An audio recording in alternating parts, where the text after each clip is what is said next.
અને આજે જ સુરતમાં એક કિસ્સો હમણાં હું આવતા ન્યૂઝ ચેનલ પર જોતો હતો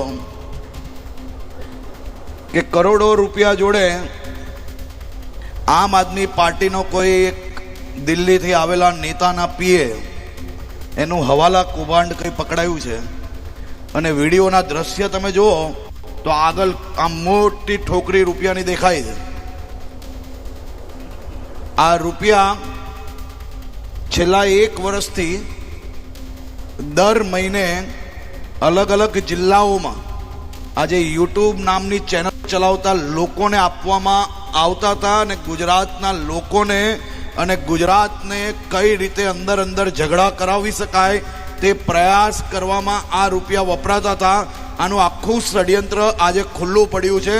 આવનારા દિવસોમાં એક વિષય જ્યારે સામે આવશે ને તો તમને પગ નીચેથી જમીન હટી જશે કે કોઈ આ પ્રકારનો પ્રયાસ પોતાના દેશના નાગરિકો જોડે કઈ રીતે કરી શકે.